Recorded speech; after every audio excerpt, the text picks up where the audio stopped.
This podcast is sponsored by nobody. Hey dudes, welcome to Splat from the Past, the only 80s themed horror sci-fi show where things can get totally radical. Now today I will be welcoming back the beautiful, the talented, the amazing, the passionate Andria Litto, daughter of legendary movie producer George Litto, who produced such classic movies as Over the Edge, Dressed to Kill, and it's going to be another great talk today. We're going to nerd out on the entertainment of our youth.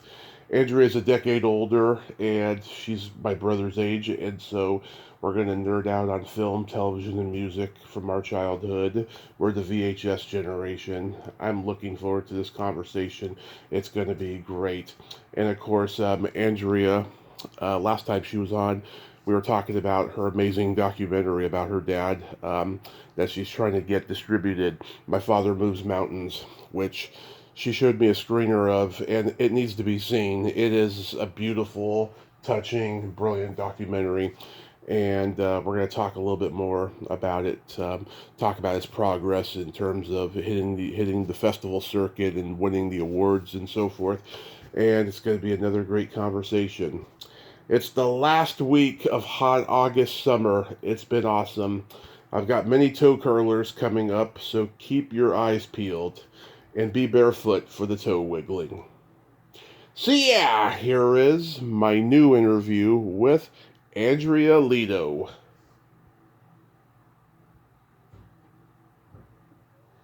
Hey Andrea, welcome back. How are you today? I am fine, thank you. Thank you for having me. Absolutely. Yes, I always enjoy talking with you because you're so passionate and so real, and it's my pleasure. So, going back in time, do you remember the first movie that impacted you as a child? I do. And it's kind of a silly thought, but in 1980, my dad, because he was in the business, George Litto was a producer, we got all those machines. So we got Beta and VHS and even this giant, like, early DVD that was like the size of a 76 record, or 78, excuse me, record. It was huge. And they couldn't hold that much data on it, so you had to like stop in the middle of the movie and change them, and that's why they didn't, take off. But so I started being able to watch movies at home earlier than most people, Yeah. And my sister and I became obsessed with Xanadu. Oh, God. True story. Okay, so keep in mind I was about 8, 9. My sister was 4 years younger.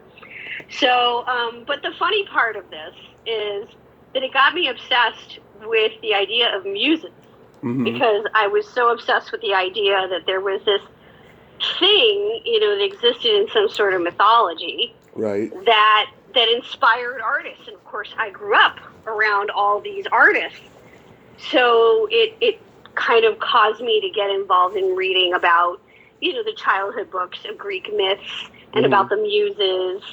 And to this day, I still have an obsession because the name of my company is called Amuse Entertainment. So I'd say it had a huge impact on me, but not necessarily as a great film. It just sort of started the ball rolling after that. But I think the first movie that really sent me over the edge, pun intended, is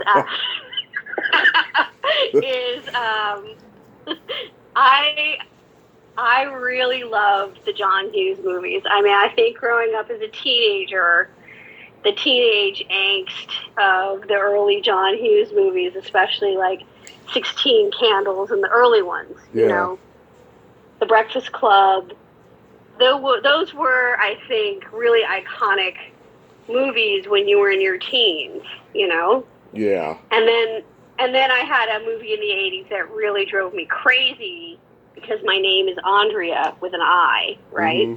Andria, but, nobody gets it right. People say Andrea. And there was this movie that came out with a song by Moon Unit Zappa. You know what I'm going to say? Valley Girl. Valley Girl. Yep. And I was at the time living in Encino, so my life was ruined. Yeah. Yeah. I never heard the end of it. Like, Yeah. oh my God, my name is Andria and I live in Encino. So, but I think your teenage years is their years of, their discovery years in terms of movies. I wasn't allowed to actually see any of my father's films until I was over 17 because, Wow. of course, they were all rated R. Well, So, Over and the Edge was my parents, PG. it was PG-13, or what we Yeah. call PG-13. Over the Edge, I got to see when I was a teenager, but it didn't come out on, VHS right away. Right. I didn't get to see it until a special screening because I didn't see it when it came out because I was only 8 years old. Right. So, I met Vincent Spano and Matt Dillon when I was, 7, 8 years old, which is kind of crazy. And I'm still friends with Vincent Spano. Yeah. He calls me his little sister. Yeah. So, and I didn't get to see Dressed to Kill and Blowout until I was over 18. Actually, I they finally came out on VHS, and I didn't see Dressed to Kill on the big screen, of course, because it obviously by the time I was old enough to see it was on video, it was on VHS. I saw it on the big screen, believe it or not, at Tarantino's theater over here, the New Beverly. Right. Which was kind of a huge thrill for me because, of course, I know the movie. I've seen it a gajillion times. It came out in 1980, and it was the first movie with a trans lead. Mm-hmm. But a lot of these movies really, really impacted me. Also, I loved Victor Victoria because. Yes. Such a great movie. I loved Blake Edwards, so I loved like the Pink Panther and I'm a huge Blake Edwards fan. His daughter Jennifer's been on here twice. There's a documentary coming out this week about him. I'm just so excited. Yes. Yeah. Me too. I love him, and he's so hilarious. And Victor Victoria was a really brave film, because think about it. It was also about a woman pretending to be a man, pretending to be a woman. There were many, many gay characters. It was all set in sort of 1930s Depression Paris. Mm-hmm. And it was just wild. And, my family, we would constantly make jokes about taking lines out of movies, And, Norma. Norma was our favorite character to imitate. You worry, then you think, then you think, then you worry. It just gets to be a vicious cycle. And we started, we would do that every time somebody would get angst-ridden, we kind of make a joke out of it. So, but my sister and I watched this movie like on a loop. And we're talking, I was a young, like preteen, and my sister was like maybe 8 or 9. And when I think about it, today everybody would be up in arms about this movie, but in my family, it was completely normal. It was like, gay, straight, you want to dress up as a woman, you're trans, whatever you want to do, how you choose to live your personal life, none of our business. How the content of your character and how you treat people, totally how we judge you. So, we just took that movie and accepted it for all of its hilarity and had a great time with it. And plus loved singing all the songs, around the house. That was great. Because, I grew up in a very musical family, so we love musicals. And that's another thing. When VHS came out, I got to see all those MGM musicals that were made, I think VHS was sort of this great thing to introduce people to older movies, because otherwise you were watching The Wizard of Oz on television with commercials. Remember those days? Oh, yes. And it was funny. Back then, I used to think that they showed a lot of commercials in the late 80s. No, now they show a lot of commercials. But back then, it was just endless. Like, I would just fast forward them all, and I was just like, God, when is this going to end, Well, back then, there was no fast forward, remember? There was like a few channels. I remember when I was a little kid and I used to get up. I was an I Love Lucy addict on TV. And I would wake up on the weekends and I would go into my dad's study because he had a TV in there that we could watch when he wasn't in there. Right. And I would go in there and watch I Love Lucy reruns. Like, as long as they would put them on television. Sometimes I'd have, like, marathon days. And I'd just be sitting in there, you know, eating my breakfast, lunch, and dinner, obsessed with I Love Lucy. I think I was clearly obsessed with comedy. I mean... Yeah, me too. My favorite director for a number of years, and is one of my many favorites, is still Rob Reiner. Yeah. I wanted to be Rob Reiner as a filmmaker. I used to joke when people would say, what do you want to be when you grow up? I'd say, I want to be Rob Reiner, just a little skinnier and with more hair. I'm sure he would appreciate that. I'm sure he would, because I felt he was so incredibly talented. And he had been an actor. He became a director. He didn't take credit on scripts, because directors don't get credit for writing unless they write a significant portion of the movie. But I know he had a lot of input in the scripts and how the stories were told. And he was great with character. He really knew how to get, no matter what kind of film he was doing, you know, whether it was Stand By Me, another great movie from that era. Yep. Or The Princess Bride, you know, one of my favorite movies to quote ever, you know? Yeah.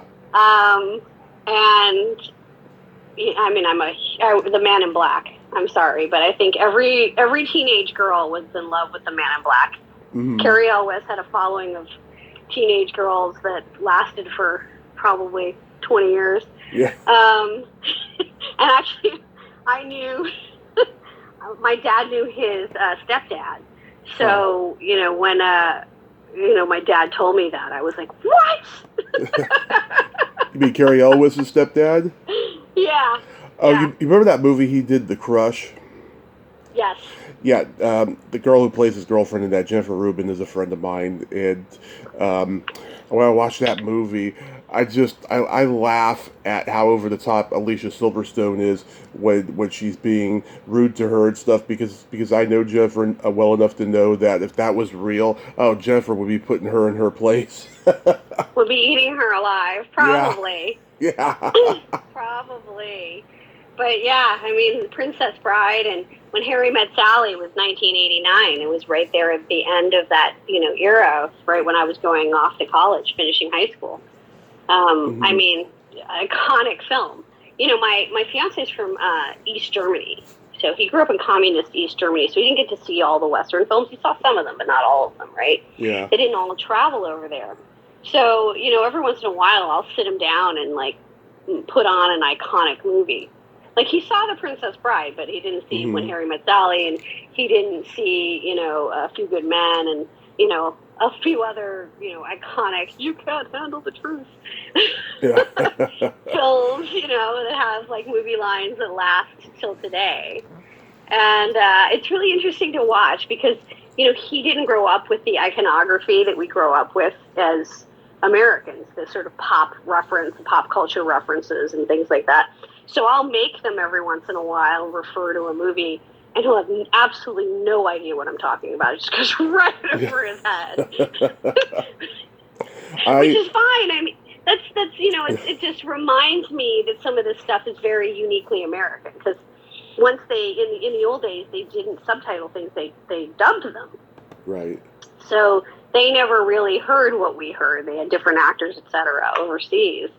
But yeah, I feel like the 80s were some of the great movies, you know, that I think about are still, you know, on my list of amazing movies.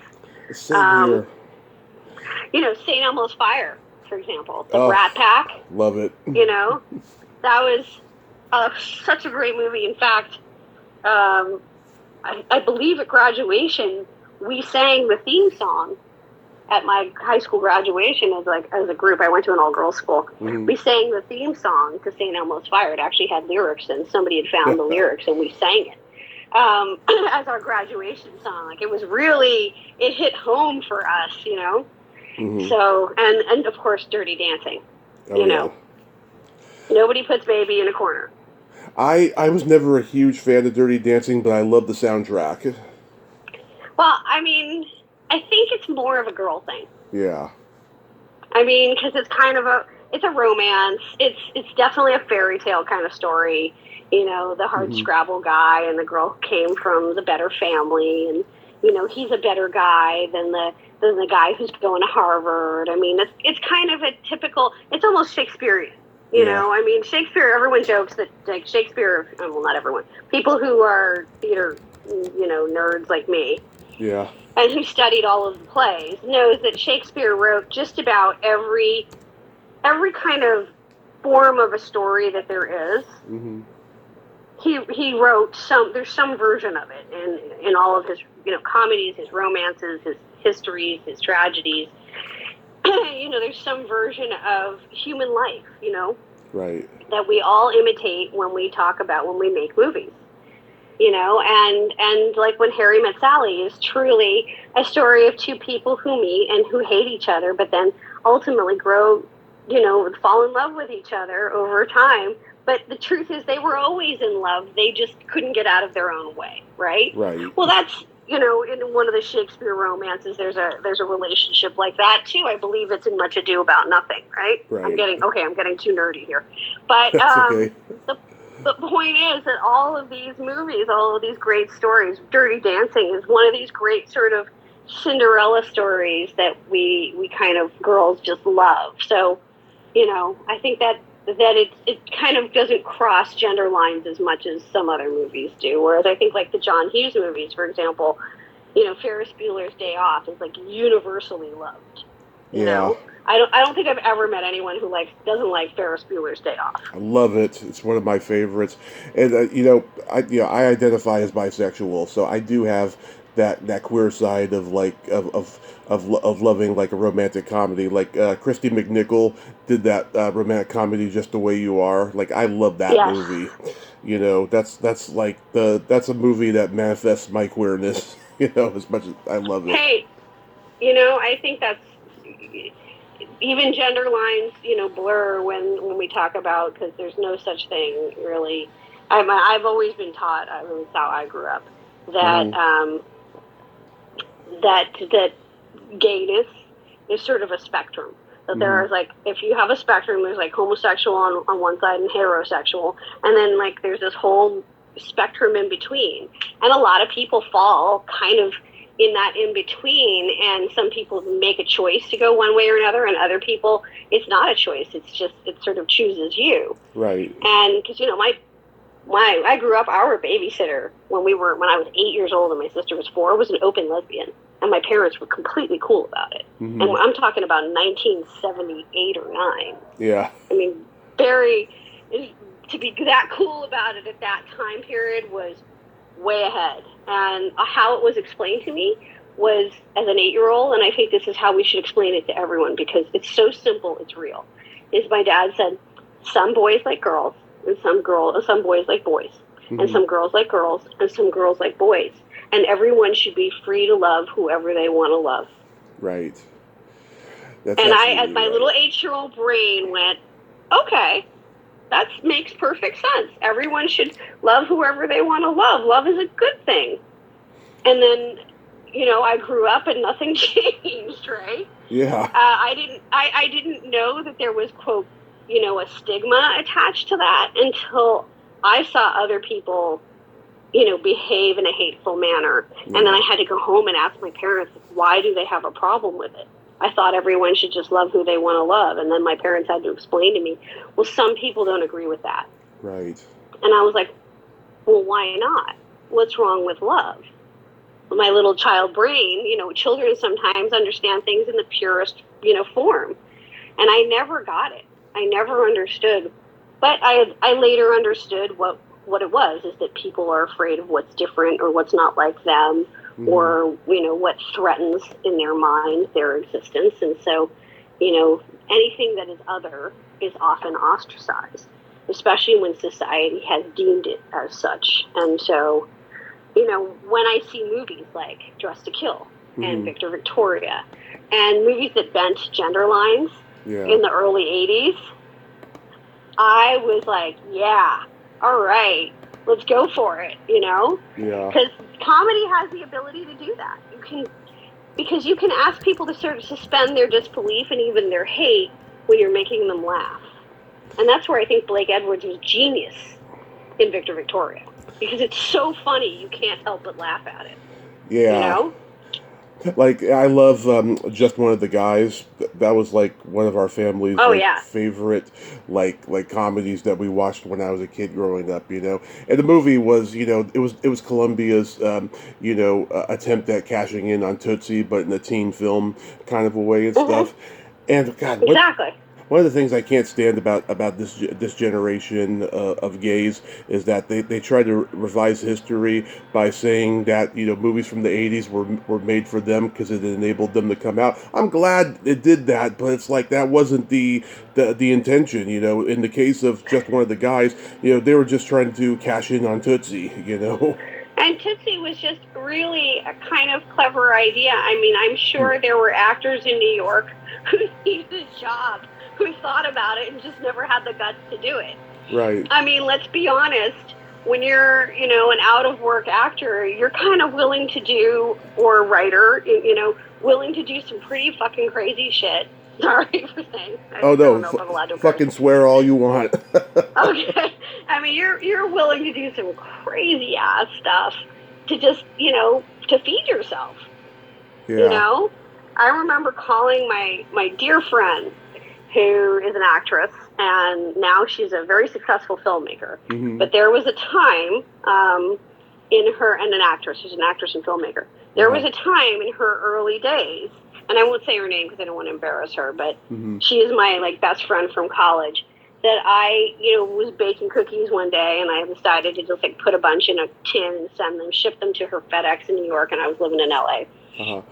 And I called her to see if she got them, and she started to cry, and I was like, well, okay, they're not that good.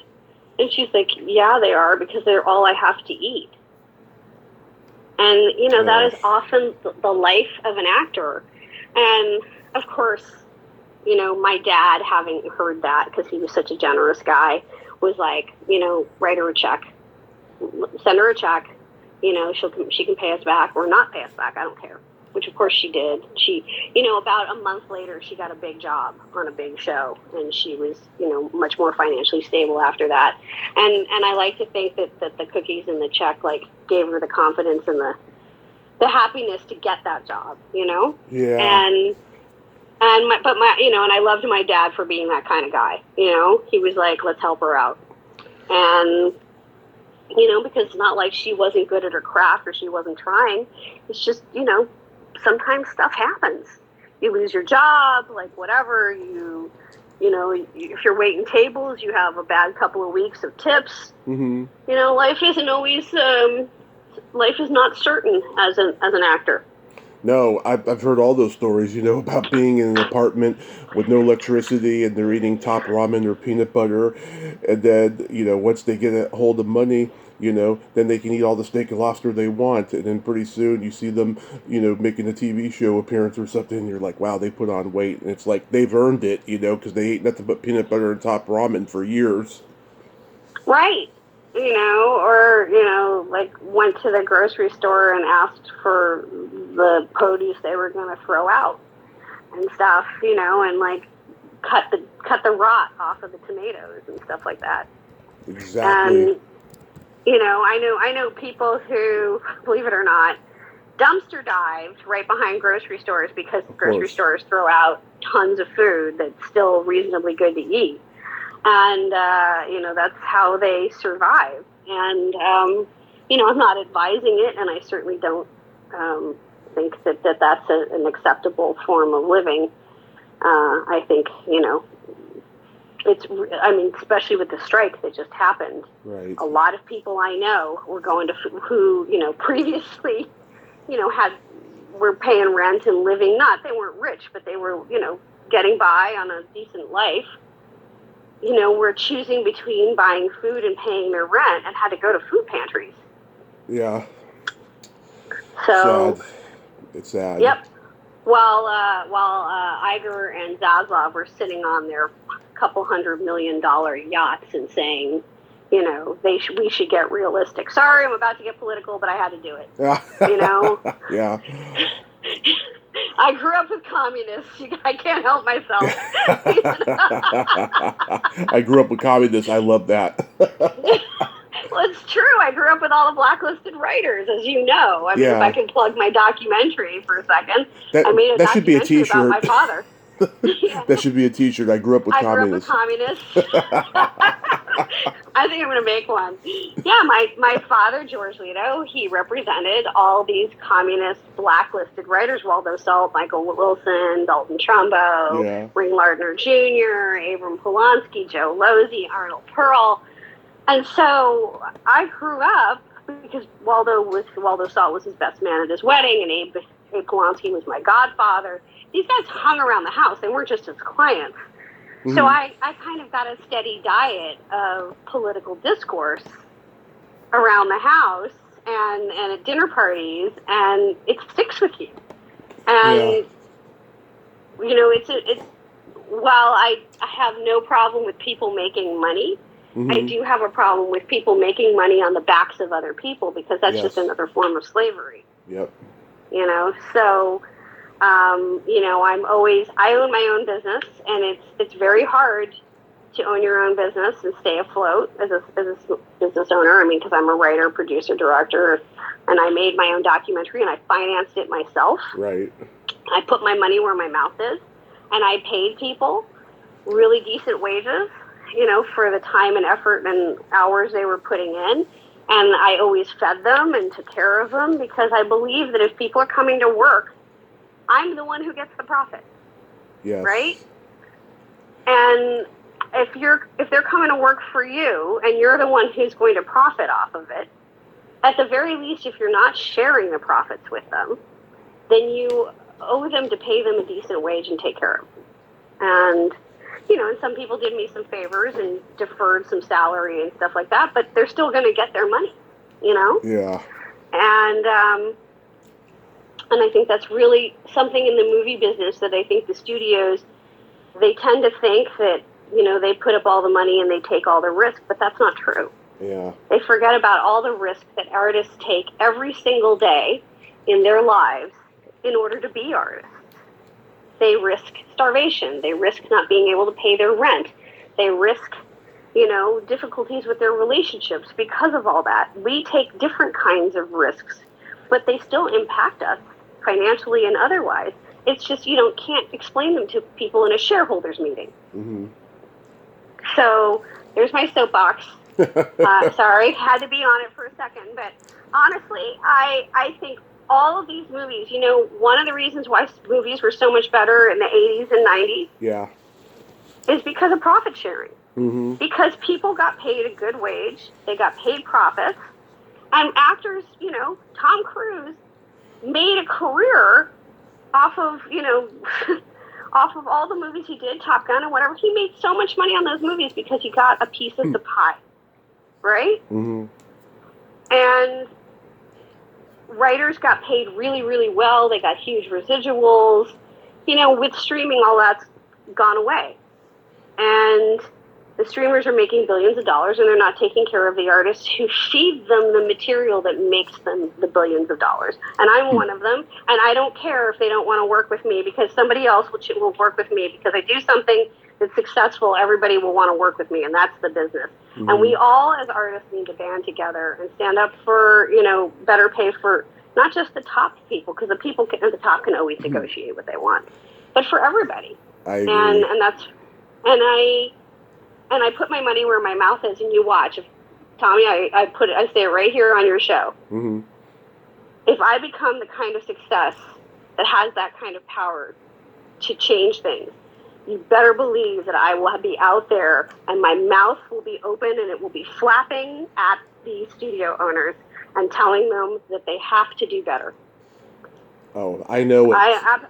I don't need to be the head of my union to do it. Yeah. I'm happy to piss people off no matter what.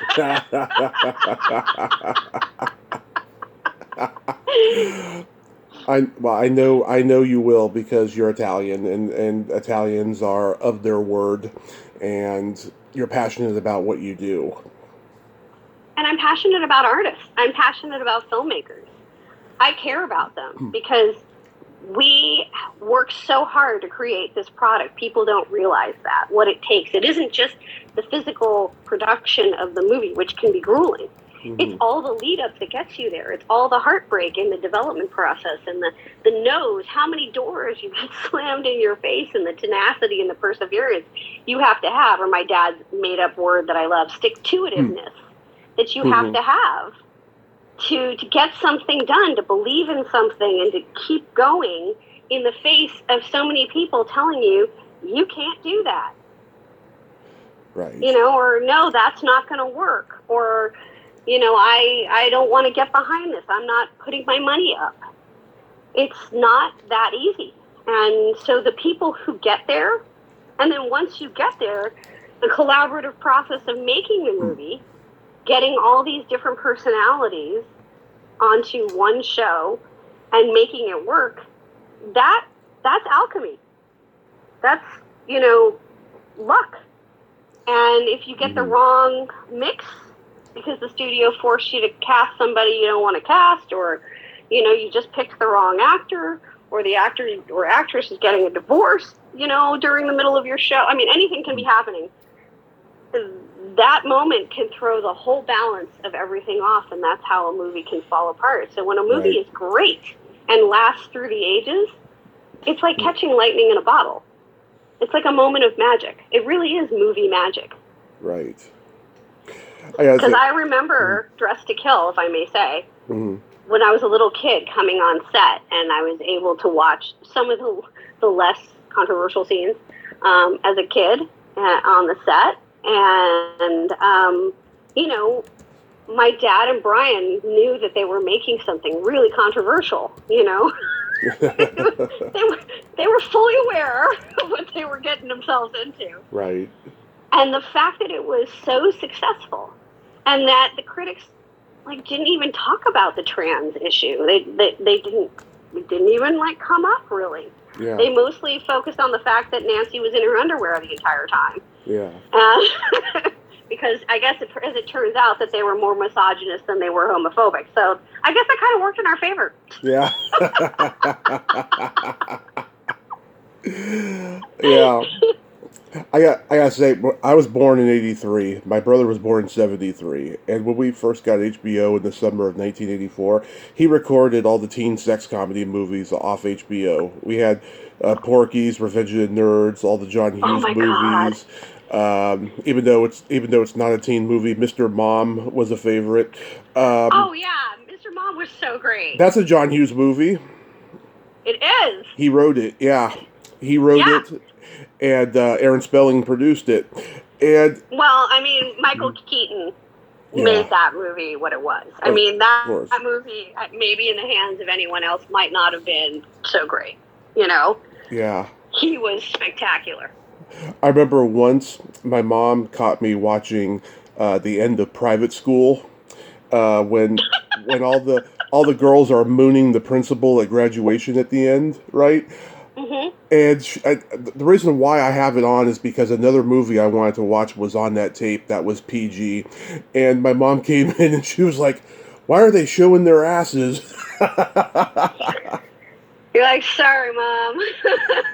I got nervous. I kind of feel like the 80s was the age of the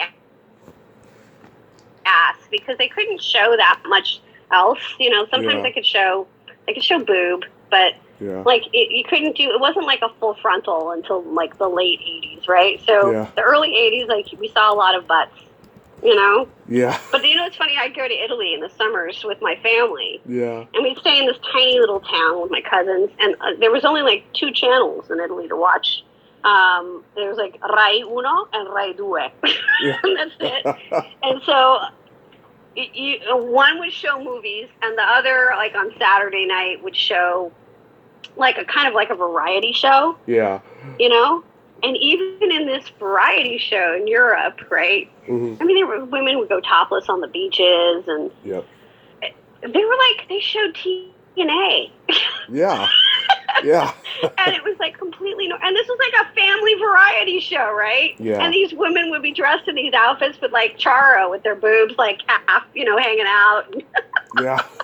And I always wondered why is it okay over here and not okay in the States? And not that I was necessarily, preferring one or the other. I just wondered why it was so different as a kid. And I realized that it was just, Europeans have Yeah. a less puritanical view of sex, especially Southern Europeans. Oh, I used to watch the French and the Italians and the Spanish. I used to watch a show on HBO in the late '90s called, what was it called? Shock TV, Shock Video, something like that. I always get the two mixed. Oh, And they showed the most raciest stuff of European shows of people having sex in public and all this stuff. I was like, God. oh wow. As I think about it now, it's like, no wonder I'm such a freak and all the stuff I'm into, because I watched a lot of that stuff, and it influenced me to like Well, try I a don't lot know of that it. it made you a freak. I think you were just drawn to it because Right. that's who you are. I think you're drawn to what suits you. I don't think it unless you're forced to watch it. But No. but that's my personal opinion. I don't know if there's any psychology behind that. But yeah, now I'm thinking about it. Do you remember the Red Shoe Diaries on Showtime? Yep. Did you know I was in one of those? I think we talked about that at one point. Yeah. Yeah, I played like a teenage girl. I didn't, take my clothes off. There was a body double, Mhm. but because I was like, no. But I was cast. I was actually working on the film as a PA, and they cast some girl, and they weren't happy with her. So they came to me and said, would I do the part? And I was like, no, I'm not taking my clothes off for this. I mean, I was like, this is not some Meryl Streep, like Silkwood kind of role. Sorry. And they came back to me and said, what if we use her body and you're acting? And I was like, so I don't have to do any of that stuff? They're like, yeah, we'll just use her body. And I was like, all right, if you can legally get around it, fine by me. Mm-hmm. And yeah, so then the funny part was when it came out, my friends were like, I can't believe you did that stuff. And I was like, dude, there was a body double. Come on. Yeah. And of course, I knew about body doubles from Dress to Kill. Yeah, and Body Double De Palma did. Yeah, and Body Double, and of course all of that. But, Dress to Kill famously, the shower scene, Angie Dickinson had a body double in the shower. Mm-hmm. And my dad used to love to tell the story about the day that they were shooting the body double. Angie came on set, and my dad's like, Angie, what are you doing here? And she's like, oh, I just wanted to see who's playing my body. Yeah. She was interested to see what her body was going to look like, on camera, which was kind of funny. But yeah, and then, I knew about that, of course, before I saw the movie. So, of course, when I finally saw the movie, I was like, oh, okay. Yeah.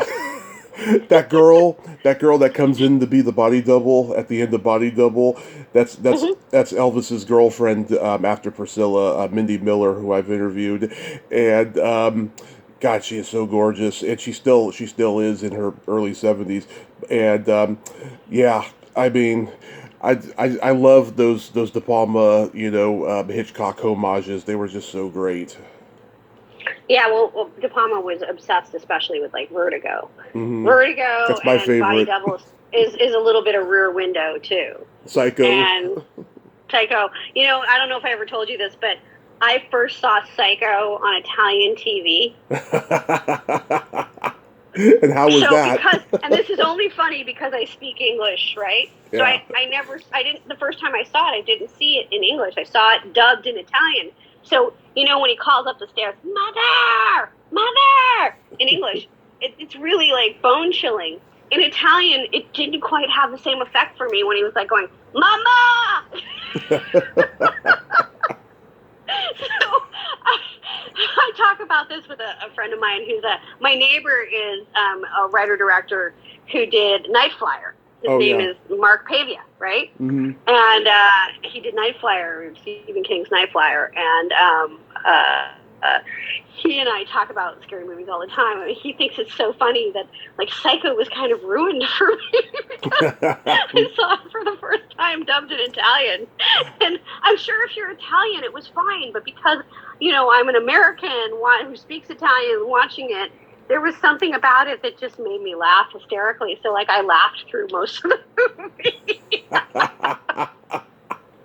I've interviewed I've interviewed Janet Leigh's body double, Marley Renfro. She's still alive, and she's doing the autograph show circuit. Oh, wow. Which is awesome. Wow. Yeah. Do you remember? I mean, Janet Leigh was so gorgeous. Oh. Such a beautiful woman. Yeah. Do you remember your first driving experience? Driving experience. I'm trying to think. Yeah, I went to a drive. We didn't have that many out here. Yeah. I mean, I grew up in between LA and New York. So, of course, in New York City, there were no drive-ins. And I came back to LA when I was in junior high. So I remember going to a couple of drive-ins. I'm trying to remember what I saw. Because, the problem with drive-ins is that there was way too many distractions. Yeah. Especially at least in LA drive-ins. Like, everybody was out of their cars talking, and, like, it was not... People weren't, they weren't just going to see the movie. It was kind of like that moment in Greece. Like, there was more going on at the drive-in than there was people actually watching the movie. Oh, I got a story about that. And, my dad made a movie called Drive-In oh, yes. in the 70s. We talked about that, yeah. Yeah, which was very much about everything going on in the drive-in except the actual movie. But yeah, go ahead, tell your funny story. I'm sure you've got a good one. Oh yeah, my dad was a teenager in the 70s, so he would go see the same movie 3 times because the first 2 times he was getting laid, and the third time that he saw, that's what they did back then, and the third time that he saw the movie, he just thought to himself, this is a masterpiece, it's going to be a classic someday. He saw like Animal House and Rocky and The Groove Tube, which was Chevy Chase's first Rocky. movie. Yeah. Yeah. Absolutely. The Rocky movies, the early Rocky movies, of course, were the 70s, but the later Rocky movies in the 80s, started to get a little bit repetitive. But Rocky was, what a great film. It is. And do you know the story about how Sylvester Stallone, they actually decided to greenlight Rocky? Yeah, and you know what? It also serves as a metaphor for the movie. He's pushing against the odds. Everyone's telling him he's not going to do it, but then he does it. But do you know about the actor story? You know how he was in The Lords of Flatbush, right? Yeah, and they wanted like Burt Reynolds or Ryan O'Neal to play Rocky, right? Right. So then they showed the studio the movie The Lords of Flatbush, and they thought he was the other character, the blonde, blue-eyed actor. Tell me his name again. I can't remember. Oh, Perry King. Perry King. Right. So they thought he was Perry King. Yeah. So they were like, oh, he's really good looking. And so they said yes, thinking that Sylvester Stallone was Perry King. This is true. Yeah. And then, they were too far in when Stallone actually showed up and they realized Stallone was the other guy, Yeah. And so, they kind of like couldn't back out. But it was, it was a mistaken identity thing because, of course, they wanted to hire somebody who looked like Ryan O'Neal or Perry King or that type. They didn't want, Sylvester Stallone and But of course, if you're calling, from Philly, that's how they. My dad was from Philly. That's how they talk. Yeah. So and that's a Philly Italian guy, and of course, my dad's brother was a boxer who was a Golden Glove champion in the 30s. He was a much older brother. My dad was the 7th of 8 children. And, so he really understood that world. And, he talks about how funny that story is. And he goes, that's like typical studio BS. Yeah. Of how they think they're hiring the blonde, blue-eyed, glossy 8x10 guy. And, but that never would have worked. This had to be a story about, like, a guy who looked like, Sylvester Stallone and, was really beating the odds. And, that movie was like art imitating life, Yeah. Yeah, well, I interviewed the guy who played Burgess Meredith's assistant at the gym, Jimmy Gambino. He was blacklisted from the industry because he called out Stallone for lying at a party once. Around the time Rocky came out, and he got hired to be the boxing coordinator for Saturday Night Fever. And John G. Avildsen, who directed Rocky, he was the original director on Saturday Night Fever, and he hired Jimmy after this. So he does the job, and then next thing you know, he's blacklisted because he called out Stallone for lying at a party once, and he got hired for Raging Bull, and then Stallone put the kibosh on that. The John Voight remake of The Champ, and oh my God, he was just yelling for 2 hours that we were talking during this interview. It was really heartbreaking. That is sad, and I don't know that story, and I don't know Stallone to be that way. Yeah. I don't know him that well, so I mean, my dad knew him better. Yeah. But you know, you do have to be very careful in this business not to step on too many toes. There's like an old joke my dad used to have up on the wall. It was kind of a riff on the Serenity Prayer. It was called the Producer's Prayer, and it said, "Dear God, please grant me the courage to change the things that I can, and the serenity to accept those that I can't, and the wisdom to hide all the bodies of the people I had to kill today because they pissed me off. Please, God, also help me be mindful of the toes I step on today because they may be connected to the ass I have to kiss tomorrow. Amen." And he called that the Producer's Prayer. Yeah. And that's great. It was on his wall. I have it too, and it makes me laugh because it's such a reality of our business, and also because somebody could be, you know, a nobody today, and then 3 years from now, you know, be the biggest thing since sliced bread.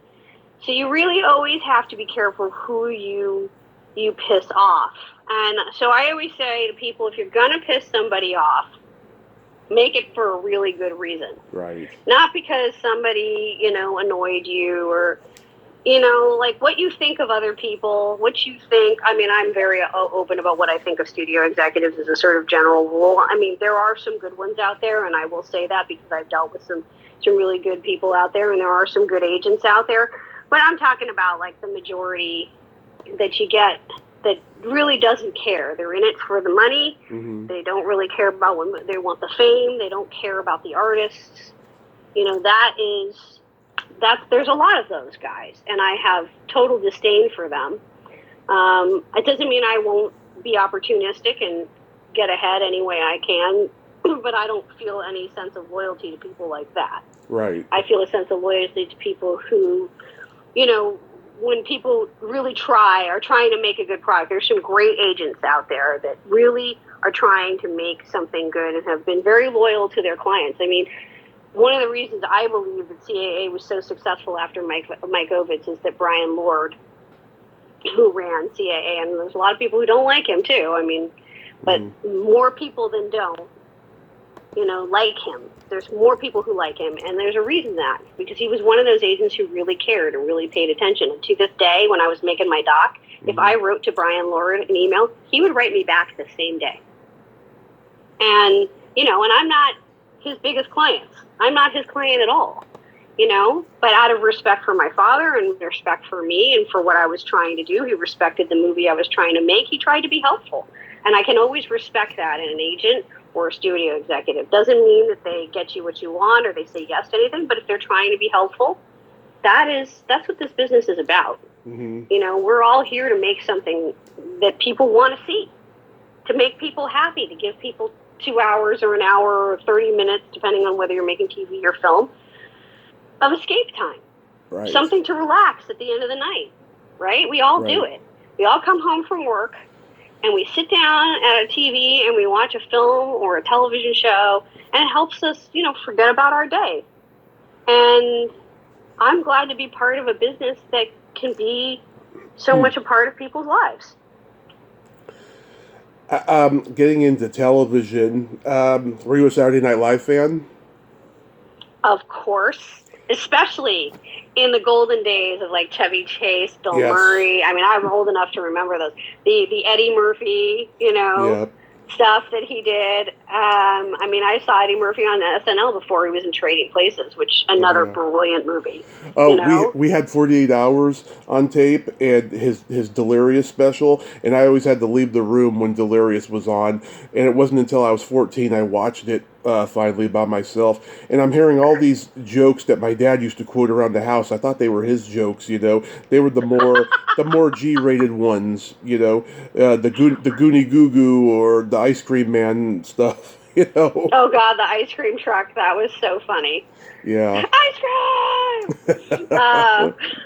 Oh my God. That was so great. Well, I mean, imitation is the sincerest form of flattery. So, Right. I mean, Eddie Murphy should be flattered that your dad would. I mean, but that's what we do, right? We take Yeah. our favorite lines from movies and we repeat them. And, my mother, and whenever my mom would drive me somewhere, and now I do it every once in a while, I do it with people who would get it because most people haven't seen it Yeah. in my generation, Singing in the Rain, right? Yeah. But whenever my mom would pull up, she'd go, "Here we are, sunset in Camden," just like Debbie Reynolds.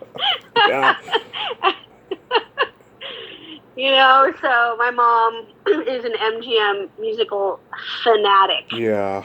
I think she's seen them all at least 20 times each, if not more. I mean, I know she's seen Singing in the Rain probably like 100 times, Yeah. I love Singing in the Rain. I love Gene Kelly's first movie, For Me and My Gal, with him and Judy Garland. Oh, great. For Me and My Gal. And, I loved a lot of the, Judy Garland, the Easter Parade, Meet Me in St. Louis. Yeah. I know she's most famous for Over the Rain, Singing Over the Rainbow, but I think The Boy Next Door from Meet Me in St. Louis is one of the most heart-wrenching songs. It's such a wonderful song of longing. And she sang that Judy Garland had a beautiful emotional quality to her voice. Oh, yeah. And it isn't just that it was powerful and beautiful, She sang from her gut, Yeah. You really could feel the emotion, and she had such a troubled life, as we've come to know. I mean, Yeah. it's so sad how she was mistreated. Yeah. And so I think a lot of these songs that she sings about longing over the rainbow is not an anthem song. It is a song about longing. It's about wanting to be somewhere else where you might be happy. And I think she was just one of the most extraordinary. She had the most extraordinary ability to convey emotion through song, not just her pipes. And I think that's why she's still beloved. I heard a story. She didn't treat the Munchkins very well. I guess it was a manifestation of just how bad her life was up to that point. And they got even with her by putting Toto's shit outside her trailer. Oh, Lord. I mean, Yeah. they kept her on so many drugs, uppers and benzos to come in, like up and down and up and down. And Metro, Mayor kept her on a very strict diet of chicken broth. Yeah. And then, he was raping her at the same time. I can't imagine that she was made, emotionally, stable to deal with all the cast members. So probably she had some, maybe not so nice moments because what was her outlet? I mean, I just feel sorry for her because she was an incredible talent, and her mother essentially just sold her to Louis B. Mayer. Yeah. And left her to be, and there was nothing to be done back then. And there was no Me Too or, I mean, I in my day, in my 20s, and I was very hot to trot in my 20s. I was like this little cutie pie. You still are. 5'1". You still are. Thank you, but I'm in my 50s now, so I'm I don't feel like I have my same, what should I say? Mojo. I don't have my groove, my mojo like I did in my 20s. I could, wear little lowrider pants and a crop top and walk by and men would fall over and like dominoes. And I freaking knew it and I loved it. I had a great time with it. I was really just a bit of a brat about the whole thing. But I would go to set, and I mean, I had one movie I worked on. I was off hours. A bunch of crew members went out, and I was standing in front of a fan. We were in New Orleans, and it was so hot. It was 115 degrees in the shade, even at night. Yeah. It was so hot and humid. I was standing in front of a fan in the famous Tipitinas, just trying to get some air because it was so hot. And then my eyes closed, and the next thing I knew, the prop guy stuck his tongue down my throat. Ugh. I mean, I had chatted with him. He maybe even flirted with me a little bit, but, he just walked up and stuck his tongue down my throat, and I backhanded him. I slapped him with the back of my hand. Mm-hmm. I didn't even look to see who it was. Yeah. And he was like, what was that for? As if I shouldn't have slapped him, what are you doing? And, nobody cared back then. And I remembered there were certain producers and actors that you had to be careful of. I worked on JFK. Yeah. That's where I was in New Orleans. And Gary Busey and Gary Oldman were both on set. Yeah. And Gary Busey was chasing me around a little bit. I mean, because I was 19, so I was barely legal. And I definitely didn't look it. I looked like about 12. Mm-hmm. And so in order to annoy Gary Busey so he wouldn't be that interested in me, because you had to be clever back then, right? Yeah. I started calling him. I'd be like, "Oh, good morning, Mr. Oldman." He goes, "I'm Gary Busey. The English guy is Gary Oldman." Yeah. Oh, okay. And I did this every morning. Mm-hmm. Good morning, Mr. Oldman. And so one day Gary Oldman comes to me and he goes, I'm Gary Oldman and that's Gary Busey. And I was like, yes, I know. And he goes, so then why do you get it wrong every morning? I go, I get it wrong on purpose. And he figured it. He goes, I see. Oh, I know what you're doing now. He's like, carry on. And eventually I did piss off Gary Busey enough that he found someone else to follow. Oh, that's good. Because it's come out about him, especially in the conventions that he's done. I've heard so many stories. I remember I brought his name up to a widow of an actor that he worked with, that he did a movie with, and she just changed the subject and started talking about her husband's painting. It was kind of awkward. I had to kind of edit it, but yeah, that is awful. That is really awful. Yeah, I mean, luckily, and because I was George's daughter, I was insulated to some degree. Because first of all, once they knew that, most people who knew my father were terrified of him because he was a real tough guy. Yeah. And I mean, and I will say this I've never said this out loud.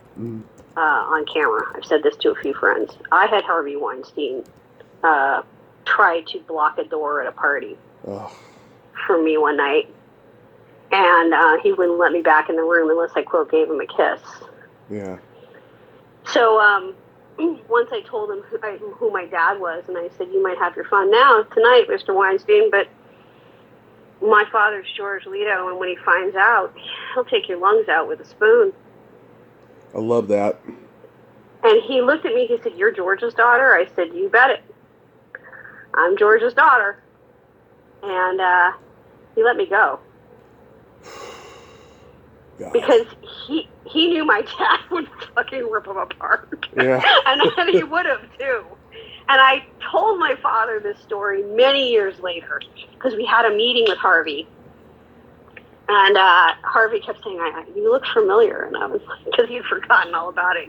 He had the kamikaze, view of going after women. He didn't care if he crashed and burned as long as, he'd hit a target.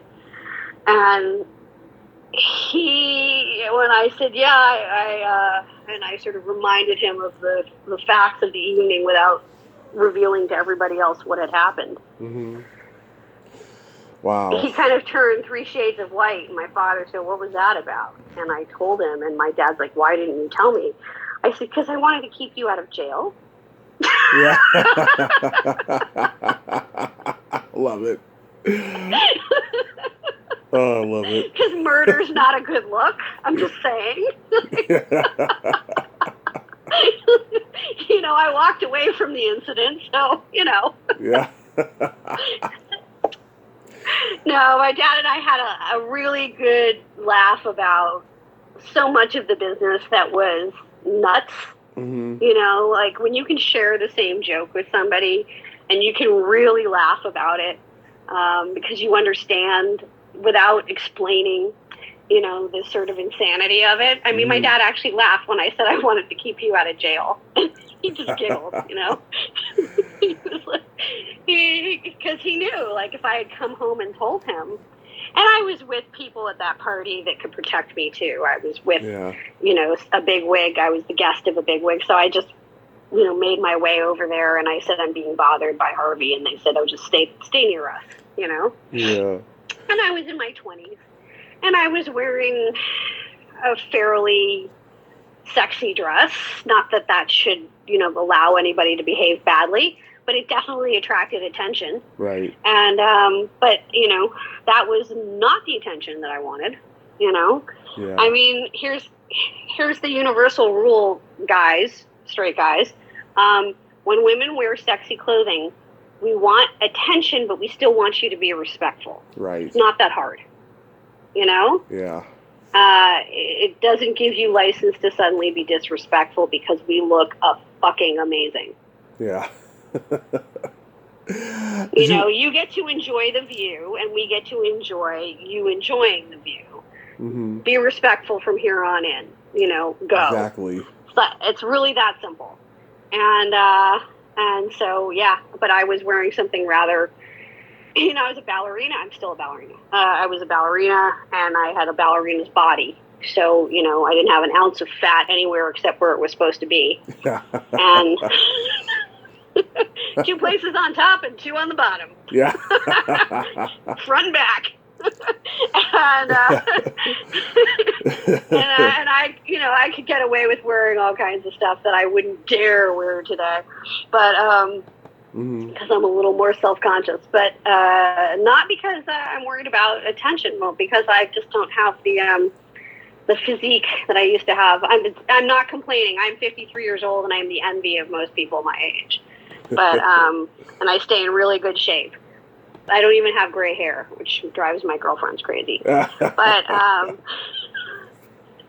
I have to admit, that back then things were very different. Mm-hmm. I mean, there was a particular producer that I knew that if I had a meeting with him in a trailer, that I would stand with my back to the trailer door so I could push the trailer door button. It's like a button. You just push it and run down the stairs quickly in case he got too close or handsy.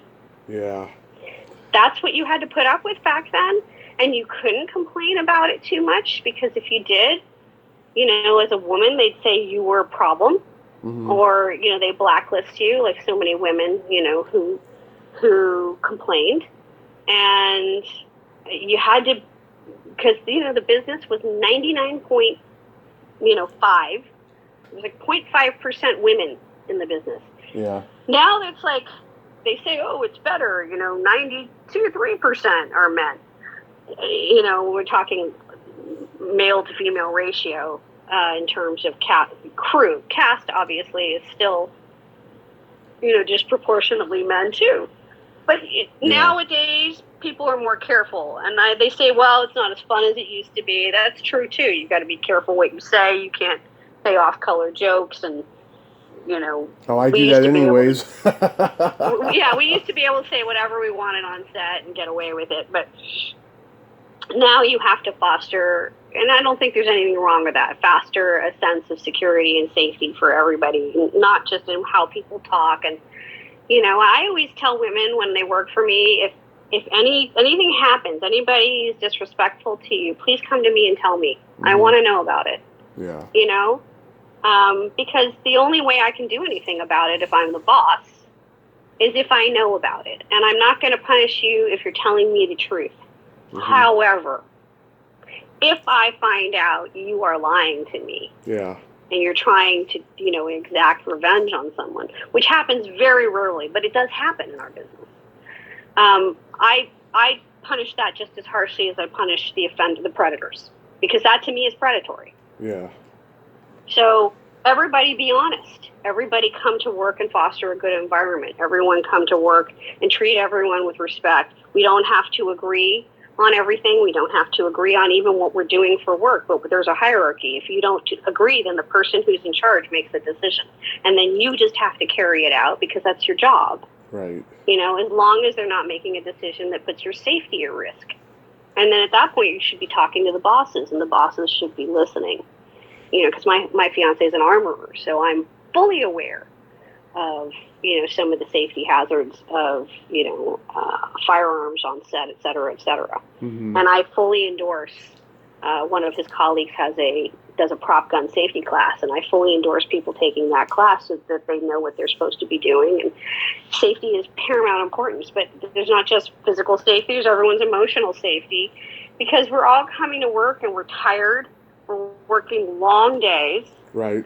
We're like thrown together, sometimes on location. We're all we have, Right. we're the only ones we have to go to dinner with.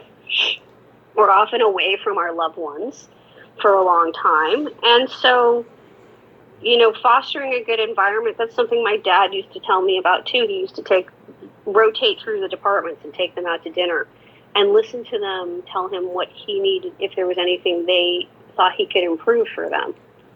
And just by listening to them, everyone worked together better because they felt like they were being heard, Right.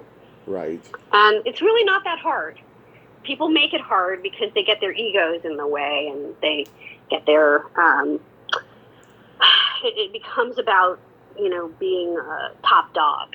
Right. If you know you're the top dog, you don't have to throw it around. You are the top. When you're the producer, the buck stops with you. Right. It's a very autocratic job. There is no democracy on a film set. You listen to people's suggestions, as you should, but at the end of the day, the producer and the director are the two autocrats, and the director is the king of the set, and the producer is the king of the movie. Because unless you've got a really big director like, Christopher Nolan or Cameron, the producers and the directors have to kind of work out their turf wars there. Because Mm-hmm. when you have really, really big directors, it kind of bleeds over. But at the end of the day, it's a very autocratic job because you are responsible for everything. If the film fails, it is your responsibility. Right. If you're over budget, it is your responsibility. If someone gets hurt, it is your responsibility. And as the producers of Rust have learned, if someone gets killed, it is your responsibility. Right. Alec Baldwin, yeah, like that incident. Yeah, well, as the, my fiance's an armorer, and his colleague, teaches a prop gun safety class, a guy named Dutch Merrick, and Dutch has been quoted in many, many, news outlets talking about this. And so I know a little more than most about the situation that happened. And all I can say is, those producers, people who were in charge of hiring, and Alec may not have had any say in hiring or firing, because there are creative producers and there are, producers that are administrative. and your contract may actually stipulate whether or not you have any say or input in these certain things. They never should have hired her. But the reason they hired her is because they didn't want to pay proper wages to an armorer. They were paying PA wages. And when you're asking somebody who's a firearms expert, I mean, it's not just the expertise that they've gained over years and years of experience. You're not just paying them for their time on set. You're paying them for all their years of experience. And, a low-level armorer, not the top dog, gets paid more than they were paying Miss Gutierrez. And so when you get what you pay for. And since they didn't want to pay to have safety and security on set by paying a proper armorer, that's where it all started. They never should have hired her in the first place because she didn't have the experience to do the job properly. She should have been an assistant armorer to someone else. Mm-hmm. And if she had done the things that she did to an experienced armorer, as her boss, they would have fired her. And that wouldn't have happened. Mm-hmm. And it's really sad because poor Alec, as an actor, actors are not required to check a gun to see if there's blanks or real live rounds in there. They're not supposed to know. That's why you have armorers. Now, there are some actors that are really well versed in guns, and there are others who are not. And also, they have their heads in their performance, not in whether or not somebody put a live round, which is not supposed to be anywhere on set, by the way. Right. We're not supposed to have live rounds. And any armorer or any gun expert knows the difference between a blank and a live round because they have a different weight to them. I mean, literally, he showed me this. My fiance showed me this in 2 seconds, and he put me one in each hand, and I went, "Oh yeah, there's a difference. You could tell the difference easily." Mm-hmm. And so, an experienced armorer would know this. And these sorts of things, when you don't follow protocol, and you don't follow safety rules that are there that exist for a reason. That's why the unions exist as well, because we have safety protocols. Right. Like first AD, he didn't follow safety protocols. He made a deal with the cops, but he didn't follow it. You know why? Because you know what a first AD's actual job is? What? You know what their first job is? What is it? Safety. Yes. The first AD is the safety officer of the set. Under the DGA rules, the first AD is the safety officer of the set. If you are the safety officer of the set, then you are the last person on earth who should be violating safety protocols. Yeah. That's crazy. what happened. Yep. And so it was a series of events and people not doing their jobs properly. And poor Alec Baldwin has to live with what happened the rest of his life because he's, in my opinion, not criminally liable because he had no idea. Mm-hmm. That said, Helena Hutchins' family may not feel the same way because she's dead. And I understand how they feel. And I understand how Alec Baldwin must feel because he has to live with the fact that that accident was his fault, whether he likes it or not. Not that he deliberately did it, not that it was his fault because he did anything wrong, but because he ultimately pulled the trigger. Right. And that's a terrible thing for anybody to have to live with. And I feel very sorry for everyone involved who was harmed. But do I have an ounce of sympathy for Miss Gutierrez or the first AD? No. Yeah. Nor the producers who were told by numerous armorers that they were taking a risk. They just chose not to pay attention. Did you watch? Go ahead. Did you watch Saturday morning cartoons growing up? Oh God, yes. I was a Bugs Bunny fanatic. I still am. I still love Bugs Bunny, and I liked Tom and Jerry too. Yeah. I mean, it was so crazy. But I loved Bugs Bunny and all the music that was in Bugs Bunny. It's funny. I watched Tom and Jerry, but the whole time I was like, "Talk, guys, talk! I want to hear you talk." Yeah, they didn't talk. They were the non-talking. But I also remember Rocky and Bullwinkle. Remember Rocky and Bullwinkle? Mm-hmm. Yep. Rocky and Bullwinkle, Boris and Natasha. Boris and Natasha. Underdog. Oh my God, yes. Underdog. Mighty Mouse. Yep. I loved Mighty Mouse. Woody Woodpecker. Woody Woodpecker. I do a terrible impression of Woody Woodpecker.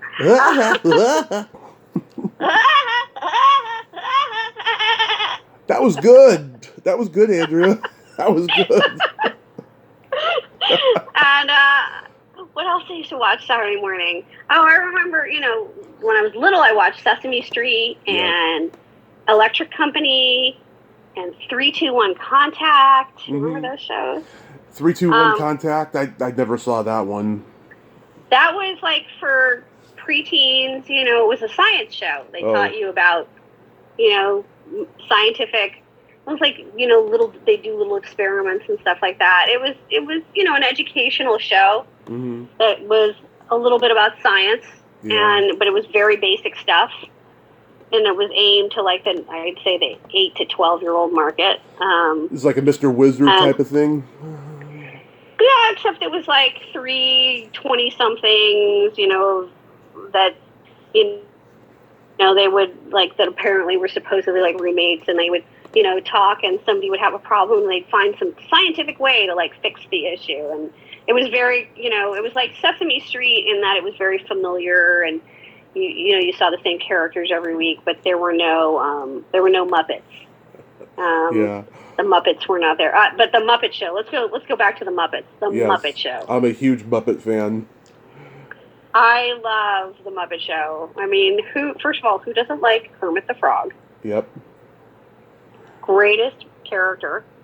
And, and Miss Piggy. What? It's all about moi. Yeah. But one of my favorite characters was Animal. Oh, love Animal. I used to have an Animal t-shirt. Oh my God, Animal was so great. And Electric Mayhem. They were so awesome. I know all their songs. Electric Mayhem. Oh my God. Forgot the name of the band. And the two old crotchety guys in the back. Statler and Waldorf. Yes. Oh my God. So even my fiance in East Germany had the Muppet Show. Yeah. And they had different names, of course, the two old guys in the back. But he used to talk about how he and his best friend used to joke that someday they were going to be those two guys. Just sitting there like two crotchety old dudes.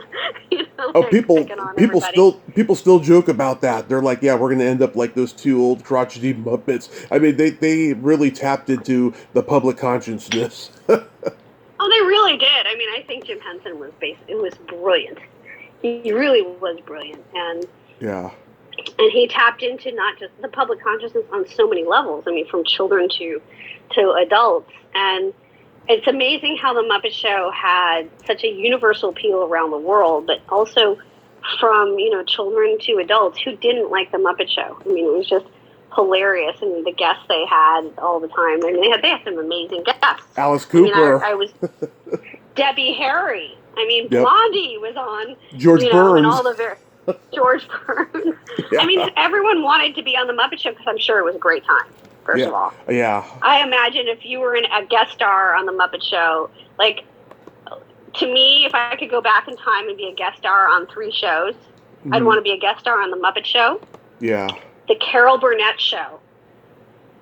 Yeah, oh my God, the Carol Burnett Show. That was great. And Hollywood Squares. God, Paul Lynde, he was so politically incorrect. I remember one time someone asked him what was the it was Peter Marshall, of course, he's the host, who just died. He said, what's the currency of Puerto Rico? And Paul Lynde said, food stamps.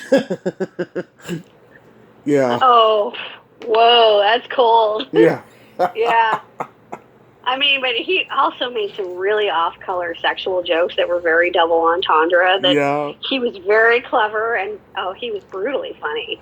Oh, yeah, he'd go on the Dean Martin roast, and God, he had so many great jokes on that one. He said, an intellectual conversation with Dean is discussing the plots of Gilligan's Island.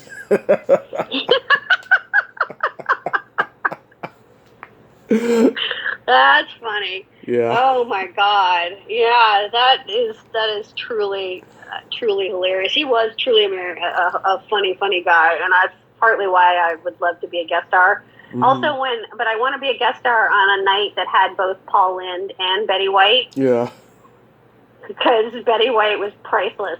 I mean, when you go and look at some of the things Betty White said, too, on some of these talk shows, she did a lot of double entendre, too. She was really funny and really off-color. I mean, she was always talking about sex. Yes, always. Like, look up old Betty White clips. She was a riot, Oh, people have told me, she would be very bawdy on sitcom sets, and just you couldn't help but laugh. Oh yeah, on the Golden Girls, like, she was basically the opposite of the character she played. She played a ditzy character, but she was more like the Rue McClanahan character, the Blanche character in real life. She was bawdy and hilarious because I did a movie with Barry Finero, who wrote the film, and he also was the writer and showrunner of Golden Girls. Right. And he said that, that Betty White and would just be so hilarious. Everyone would be laughing so hard that they were all funny, and they were all major pros. Mm-hmm. So they didn't have a lot of bloopers. When they did, it's because they were just being funny, and they wanted to because they had a studio audience. So they were performers. They were all stage performers. They all knew how to really keep an audience laughing. And he said some of the best times they had were like table reads when nobody else was around, and it was just them. They were just so out of control funny. And B. Arthur particularly was, she was quite she had like the dry humor, whereas Betty White was more bawdy and outrageous.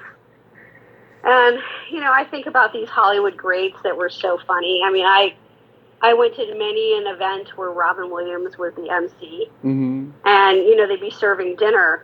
And I remember one night he was so funny that nobody, like the waiters were frustrated because they couldn't serve the next course because nobody was eating because everyone was laughing so hard. Yeah. He would make you laugh so hard. And especially these things that were not televised. Mm-hmm. They were just closed rooms. We called them rubber chicken dinners. Yeah. Events honoring somebody, but it wasn't televised. Yeah. He was so out of control and so outrageous. Yeah. It was so funny and so wrong, like un-PC and just, inside jokes to Hollywood and taking somebody who would, usually somebody would be getting it. And we'd be laughing so hard we couldn't even eat because we'd choke. Yeah. Because he was extraordinarily funny and extraordinarily kind. And Billy Crystal too. City Slickers, another great movie from that, our past. What a great movie that was, He was so fun. Yeah. Musically, do you remember the first album you ever bought with your own money? I want to say it was Michael Jackson's Off the Wall. I had Bad for Christmas when I was 4. I used to play that a lot. Yeah, so we're two different eras. I mean, I remember listening to Off the Wall as a little kid. And, as an 8-year-old, I think it came out when I was 8. Mm-hmm. 1979, 78. Yeah, 79. And, so I listened to Off the Wall. And I bought Saturday Night Fever when that came out because I wanted John Travolta to autograph my album when he was doing Blowout.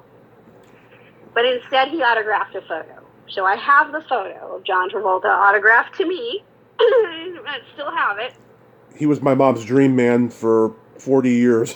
I'll tell you, she always wanted to be Mrs. John Travolta, and his birthday's 3 days before hers, same year, and everything. Oh, wow. Yeah. Well, it's a good choice, because at least, she'd be able to dance and have a good time. Oh, my mom was a dancer, yeah. There you go. Well, that's why. I mean, so he was, he was always very nice to, my family. Whenever I'd see him at an event or something like that, and I was, even if my dad wasn't around, if I introduced myself and said hello, he was like, "Oh, how are you? How's your father? Please tell him I say hello."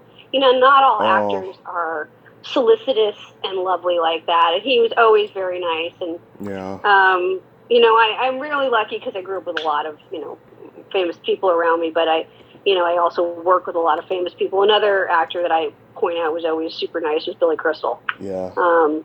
He was just, I met him while I was working on the set of JFK, and the City Slickers guys were in town for a press junket, and Kevin Costner had thrown like a big party for the cast and crew to blow off some steam on a Saturday night, and they showed up, and, we had a chat about jazz and the Mets versus the Yankees, and we talked about all the things that Billy Crystal talks about, and they were interesting to me, and I ran into him several times afterwards, like it was in succession, and he always remembered me, and he's like, we talked about, she knows a lot about jazz music, and he was always very sweet. He was actually really funny because I was 19 at the time, and at a certain point he's like, "So, you from New Orleans?" I said, No, I'm from LA. I grew up in Hollywood. And he's like, "Oh." He said, "What are you doing here?" I said, "I'm working on the movie, and I go to Tulane." He's like, "Oh, you must be a senior or a grad student." I was like, "No, I'm a sophomore." And he went, "I'm sorry, are you old enough for me to be talking to you?" Yeah. He was one of the few who wanted to make sure he wasn't doing anything wrong. I was like, "Yes, you're old enough to talk to me, but that's it." Yeah. He was a married guy, and I don't think he was fooling around. I think he just, you know, all of a sudden he was like, wait a minute, are you under 18? Should I even be here talking to you? Could I get in trouble? Yeah. But yeah, I ran into him at a few other events at like the DGA, the Directors Guild of America Theater and other things, and he was always very, very nice. You know, when you work with people like that, and they make a good impression on you, Mm-hmm. you know, because they're so respectful and they're really good at their craft. My father said he always loved working with Michael Caine. Oh. That Michael Caine was one of the favorites. When you ask him who was your favorite actor to work with, he said Michael Caine, without a hesitation. And the reason, I mean, he loved Nancy Allen, he loved everybody, and I'm sure he loved all of the people he worked with, and he had a great relationship with Nancy, he had a great relationship with Vincent Spano and Matt Dillon. But he said the thing about Michael Caine was, you know, he was a big star. Yeah. When he came in. And he came in and he knew his lines. He said good morning to everybody. He was polite to everyone. You know, he was kind to everyone. And then he went home and he didn't cause any trouble. There was no drama, no nothing. Mm-hmm. You know? That's amazing. He said it was pure joy. And I suspect that the reason when his career kind of took a downturn, why it came back, is because everyone loved him so much. Yeah. Because sometimes your career takes a downturn, it has nothing to do with you. It's just like, you know, stuff. Like, you do a couple of bad movies that, you know, maybe they were good scripts, but they turned out to disasters. Because, like I said, or you're competing with other guys. Or you're competing with other guys, or suddenly you're not in an age range anymore that works for you, and there's not that many good parts, and you're struggling to find good parts. I mean, your career as an actor, as a writer, as a producer, it always ebbs and flows, right? Right. So, but when you have good relationships with people, and you do your job, and you're professional, and, you know, look, as a producer or a director, it's kind of your job to fight with the studio. Mm-hmm. It's not your job as an actor, right? Yeah. So, but if you're respectful about even the way you're fighting with them, you know, and you're standing up to them, and you're getting your job done, and you produce a good product, and you make a good product, most of the time, not all the time, most of the time, they respect you for that, and they treat you well because of it. Right. And, you know, I've always, the older I get, the more I feel, the more I'm grateful for the fact that I was so young in this business and for so long, because I learned a lot of lessons growing up. Mm-hmm. In my early teen. I mean, I was working on movie sets at 15 years old. Yeah. So it's on my documentary. I've said this before. I had an editor who, when it was time to go to post, decided he did not like my post supervisor. Now, he made this decision in a less than 1 minute phone call. Mm-hmm. And he basically, and now I was getting a lot of services for a discounted price or deferred. Deferred means I don't pay right away. And when you're independent, all these things are very important. Mm-hmm. And he demanded that I fire him. The editor demanded I fire the post supervisor. You're hearing the point here. And he had him increasingly be going down these internet rabbit holes of Andrew Tate and Jordan Peterson, and I guess he decided that he didn't want me to be in charge anymore. Mm-hmm.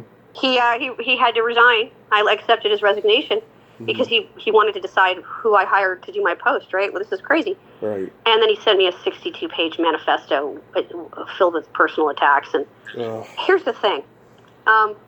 Everybody that I worked with on this movie was, you know, like I had former agents at CAA and all these important people. Mm-hmm. And all the post supervisor, nobody's ever going to work with that guy again. Yeah. And in fact, I didn't even give him credit as a name on my documentary. I gave him a pseudonym, Richard Head, which I'm sure you can figure it out. Yeah. Yeah. Because he decided to behave that way. Mm-hmm. And instead of just get the job done, man. You know, like, put your ego aside. And there's not one way to do something. There are many ways to do things. And sometimes you have to allow people, especially people who have more experience than you, to do things a little bit differently than you're used to. And if you don't, and it turns out he just didn't want to bend. And technically, as an editor, the post producer, the post supervisor, and the producer, we're your bosses. So if we tell you that this is how we want to do it, it's your job to just say yes. What time? And yeah. But I'm sure there was a male-female component there because he had fallen down these rabbit holes of Andrew Tate and Jordan Peterson and decided he wanted to be in control. And that's also what happens in the movie business as a woman. Sometimes, people want to bully you.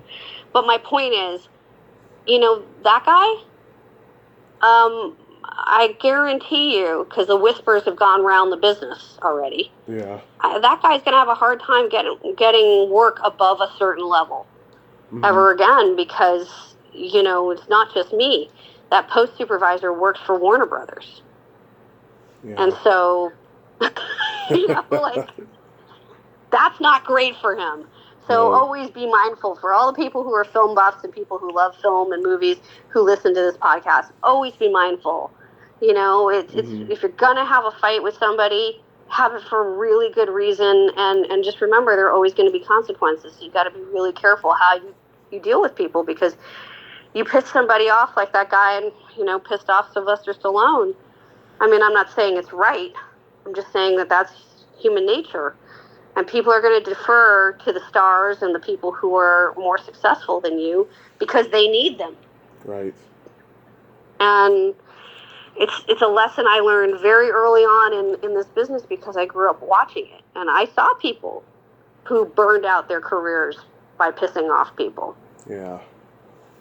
And it was sad, but they did it, and I know people who, walked out the door and never came back. And, 3 years later, oh, I'm sorry, I went on a bender or I did this or I did that. Yeah. And, nobody cares. But back to movies. Do you remember the first time, whether it was intentional or on purpose, that you saw a porn movie? Well, how is it not intentional once you realize what it is and you keep watching? Well, in the case of me, right? I just turned on the channel and saw it, and I didn't set out to see a porn movie when I was 10. That happened. Well, at 10, yeah, okay, that's fair. Fair enough. When did I see a porn movie and not realize it? See, because, you could turn on the channels and find it at your age. Yeah. I had to be much older. There was, deliberate intent at my age. You had to, go rent a video. Yeah. In order to see it. So, I admit that a bunch of friends got together and decided to rent a porn movie because we had heard about... John Holmes. Yeah. And so we wanted to see, old Long Dong Silver. Deep and Throat. See what that was all about. Deep Throat, exactly. We wanted to see what that was all about. I think it's overrated. It's totally overrated. And also we were like, okay, ew. Who wants to deal with all that? That's just too much. Yeah. But I think that his quote unquote legendary cum shot in that movie is weak. It's like take 12. You can tell that it's take 12, not take 1 or 2. And I don't give credit to half-assed work. Well, I don't know. All I can tell you is that we were kind of all a little bit dismayed and disgusted. But when I moved to New York City, in terms of discovery of porn without knowing it, there was a free porn channel in New York in the 90s. It was Channel 36. We all know about it. Everybody who's lived in New York in the 90s knows about Channel 36, The Robin Bird Show. Yep, Robin Bird. Debbie Does Dallas. The Robin Bird Show. And the free porn that came on after 11 or 11:30. And then, the ads for the escort services were just some of my favorite comedy was the ads for the escort services because they were just so cheesy. And if I tried to make a cheesy ad, I don't think I could do it as well as they were doing it. Oh my God, they were some of the funniest things ever. But I remember the first time I passed through the channels looking for something, because back then we didn't have like 2,000 channels. Yep. And I click like through and I get to 36 and I'm like, and it's like 11:30 at night and I'm like, oh my God, what is this? And this is like on free TV. Usually you had to get like porn on pay TV, like at least on a cable channel, because there was like the Playboy channel. Right. And, you know, HBO After Dark, remember those? Oh, yes. I used to watch Real Sex and the one I told you earlier, Shock TV, Yes. or whatever, yeah. Real Sex. I remember when I was watching Real Sex one night and I recognized somebody that was who like had never admitted to being part of, you know, this sort of thing. Yeah. And when I told him, I was like, so I saw this episode of Real Sex and there was this moment where you were in it and you were doing X, Y, and Z, and he like turned 50 Shades of Red. And it was like a really quick moment. He was only there for like a flash for maybe 2 or 3 seconds, but it was long enough for me to recognize him. And it was really funny. I mean, what he was doing was not that bad. It was just kind of more embarrassing that I, you know, caught him. But yeah, the free porn, that was crazy. And I remember the days of like Tracy Lords, or like, you know, the big porn stars, you know? Yeah. Now like it's OnlyFans and all this stuff, but you know, the big porn stars, the like Dirk Digglers of yeah, of real porn, you know. I've seriously considered doing an OnlyFans. Like really, you know, I would seriously make jerk off videos or something, you know, something light. I don't have anyone in my life right now that I can, you know, actually do, you know, a 1-on-1 or a 2-on-1 or whatever with, so I could just do jerk off videos. Oh my God, that's funny. I mean, these days there's so much content out there. I don't even know how people find what they like, because it's like filtering through the garbage is hard, you know? Yeah. And that's, I think, part of the problem also with streaming.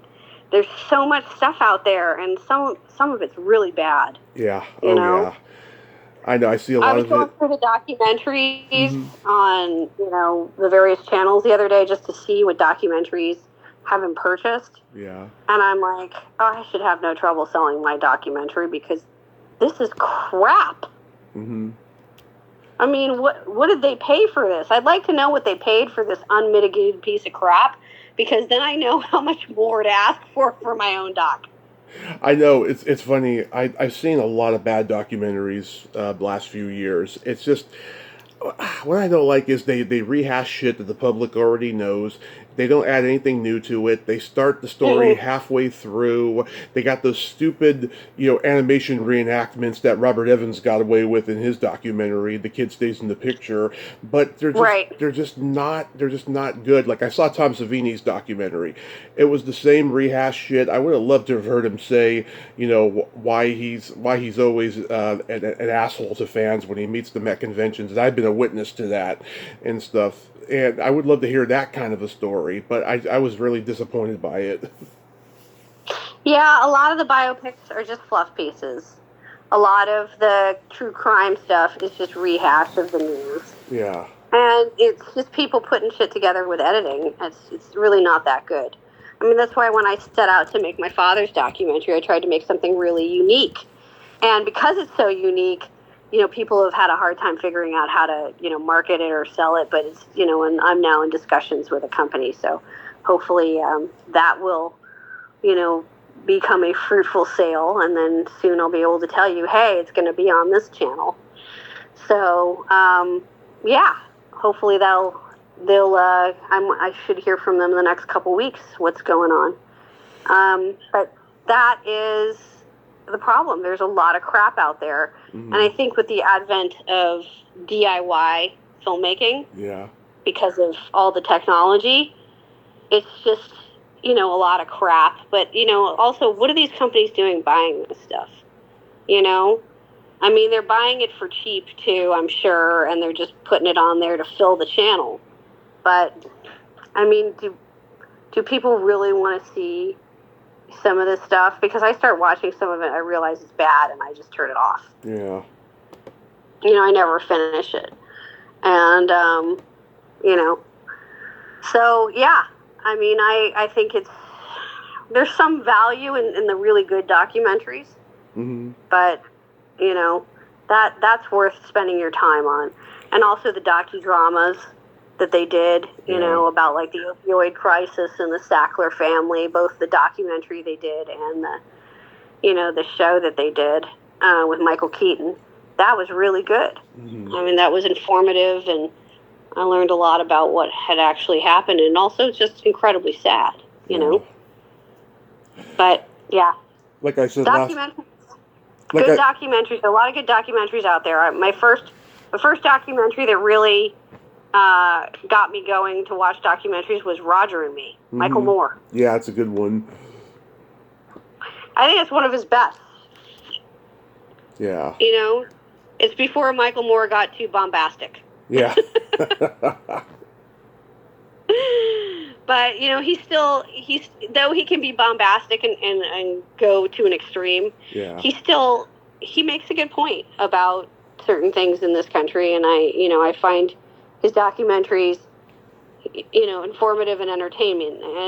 I don't always agree 100%, even though I was raised by communists. I don't find it. My parents, by the way, were not. My dad was very much. He was a capitalist who believed that government had an obligation to also take care of, the most vulnerable. So I would say he was more like a European democratic socialist. Yeah. Who believed in capitalism tempered by some government intervention to make sure people had things like health care, and there was no homeless, and there's mental institutions for people who need mental health help but can't afford it and shouldn't have to go broke to get it. Things like that, some things that I think you have in Canada, but we don't have down here in, the United States. But anyway, yes, I was raised by communists, but I still think Michael Moore can be bombastic. And, he's free to have a discussion with me about this any day of the week. I'd be happy to talk about it. You never know. He might be listening. Yeah. But like I said last time, I loved your documentary, and it needs to be seen. So what's the progress on that now, and has it won any more awards? I did. First of all, it's called My Father Moves Mountains, and it's about George Litto and the Hollywood Blacklist, how George Litto bulldozed the Hollywood Blacklist. I won the Gabriel Garcia Marquez Award, which is a very prestigious award for literature. And as I understand it, all the winners of the Gabriel Garcia Marquez Award in each category are submitted to the Nobel for the Nobel Prize for Literature. Now, I have no illusions about winning the Nobel, but it's nice to be submitted. I've won, I was admitted to the Rhode Island Film Festival's secondary festival called the Roving Eye, which is sometime next spring. I am awaiting word on a couple other festivals. I should know next week. I'm in discussions, actually, with the director of a festival in Europe. And I have a company that I can't name yet that is interested in buying the doc. They are, the people I'm supposed to be dealing with are out of town, and they will be back after Labor Day, and we will resume discussions. And hopefully I will be able to wrap up a sale by the end of the year. And this is a big company, so it could end up on any of the streamers, Apple or Amazon or Netflix as a result, because, they do it all. Yeah. So I am hoping that we can come to an agreement on everything, because there's other things they want to do, not just the doc. It's more of a big overall deal. So it's a little more complicated. And I hope we come to an agreement, because I actually like them very much as a company. And that's rare, by the way. Yeah.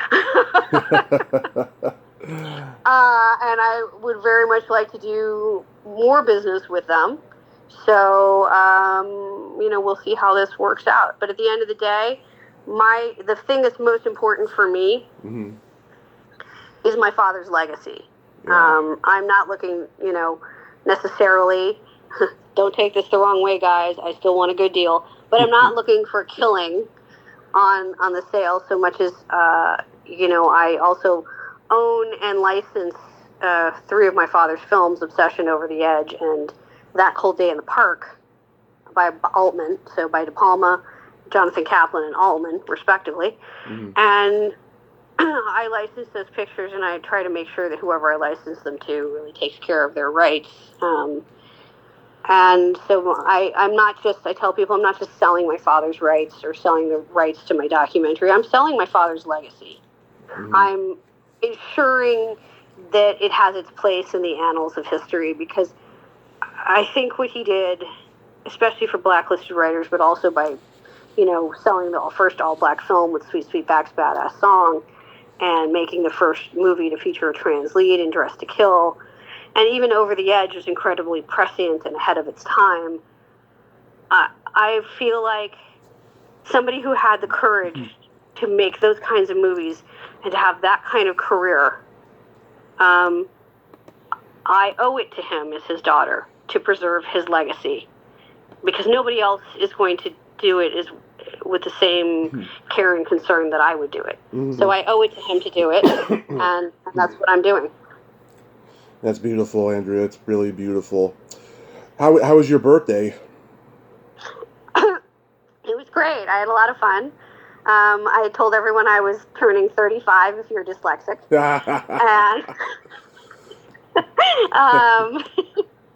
And my fiance Mike, his name is Mike Seneschal. He's an armorer. Mike and I and a few friends, we went and had a little happy hour someplace on a Friday. And happy hour turned into, it started at 3, happy hour. And we're like, 3 to 7, we'll all go home and, early and call it a night. That turned into, we got home at like 9:30, 10 o'clock. So clearly we were having a good time. And, because day drinking is always fun, especially on a summer afternoon. And we just had a great time with the good people. And for me, it's, the older I get, the more it's about the people around me, having good people around me, having people who support me and love me, who I love and support and care about. And just, I don't care about the riffraff. I don't want to hear the noise, and I don't pay attention to it. Yeah. That's awesome. So I got jokes for you. Okay, I love your crazy jokes. Yes. What kind of meat does a priest eat on Friday? I don't know. None.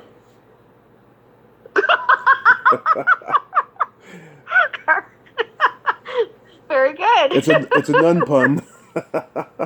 It is a nun pun. Yes, well, it's also maybe the priests and the nuns are not behaving themselves kind of joke. Yes. Oh, Lord. What did the blonde say after a blowjob? I don't know. What did the blonde say? Way to go, team. Oh. My stepdad told me that one a long time ago. It's always made me laugh, especially the way he told it. Okay. Well, I have some cleaner jokes. Okay. What's a Southern girl's mating call? What? Oh, my God. I am so drunk. Oh, yeah. I love that. Oh my God! Have you ever thought about doing voiceover work? You've impressed me twice today. First with a Southern first with Woody Woodpecker, and then a Southern Belle. I have done some voiceover work. It's just, in order to do any really serious voiceover work, you have to put in the time to build the career. Yeah. And there's only so many hours in the day, and I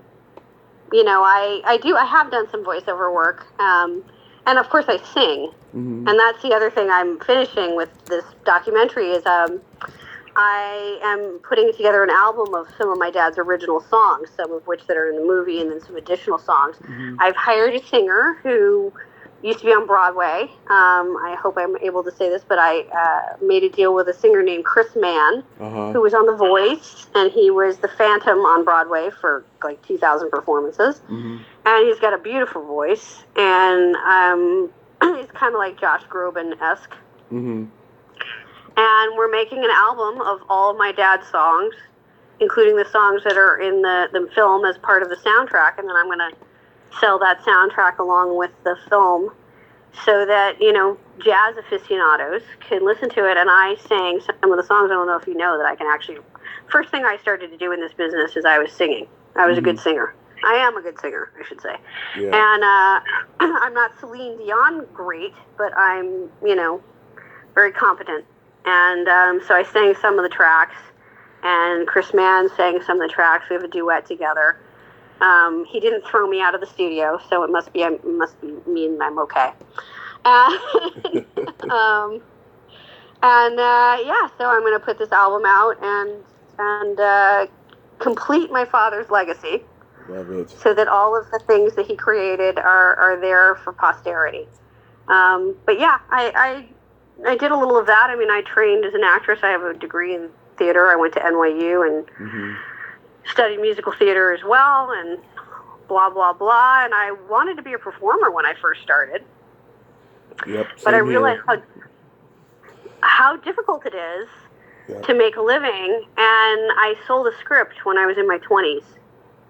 And I was like, wait a minute. I could, that's why I used to say I wanted to be Rob Reiner, because he always did a little acting on the side once he became a director. And so as a director, I wanted to be, Rob Reiner, producer, director, occasional actor, just a little thinner and more hair. I also like his politics, so I think we'd get along great. So, yeah. I had the pleasure of meeting Norman Lear. Oh yeah, I can imagine you loving ago. his sitcoms because they were so socially conscious. Oh yeah, I mean, All in the Family and all of the Jeffersons, but I had the pleasure of meeting Norman in person at a party at his house because he and my father were friends, and he walked up on a conversation I was having with a rather annoying guy, a journalist, who heard me speaking French to someone, and he's like, "Oh, you speak French," and blah blah. He was trying to pick me up. Yeah. And at a certain point, he said, it's impressive an American speaks 2 languages. And I knew he was an idiot, so I said, no, actually, I speak 4. And he said, oh, which ones? Italian, French, and Spanish, and English. And he goes, oh, that's easy. They're all Romance languages. And I said, oh, yeah? How many do you speak? Right? Yeah. Because I was like, really? It's easy? How many do you speak? And Norman Lear heard this. And he goes, you're funny. Who are you? And I said, my name's Andria Litto. He goes, Litto, are you related to George? And I go, yeah, George is my dad. He goes, is he here? And I said, yeah, he's here. He's like, where is he? And I said, oh, he's just in the other room. And he's like, take me to him. And I took Norman by the hand, and I brought him to my father, and the two of them hugged and talked and blah, blah, blah. He goes, your daughter's funny. Aww. He's like, I was listening to her, and I was like, that is the biggest compliment ever. Yeah. For Norman Lear to think I'm funny. Because I gave you sort of the short version. I was really taking this, guy to task because he was being an idiot. And I was having a little fun with him. And, yeah, I was just like, I am... okay, I can die happy now. Norman Lear thinks I'm funny. That guy, he died at 101 or whatever. That guy didn't get success till he was 50. That's what I call a success story. Well, it means he never gave up. Yeah. He never gave up. And that's the thing, is that, the road to success, no matter what it is you're doing, it's not a straight line. It's a journey. And everyone's moment to shine is at a different time. And if you keep at it and you're good at it, and at a certain point you kind of know if you're good at it or not, if you're good at it and you keep at it, you're going to get your moment. Yeah, I don't know how big it's going to be. I don't know how long that you're going to be able to ride that wave. There's no way of knowing. Right. But, if you keep at it, you can have a career at it eventually. And that's why there's so many people who stand up at the Oscars and the Emmys and say, so many people told me I couldn't do this, and here I am, and don't listen and follow your dreams.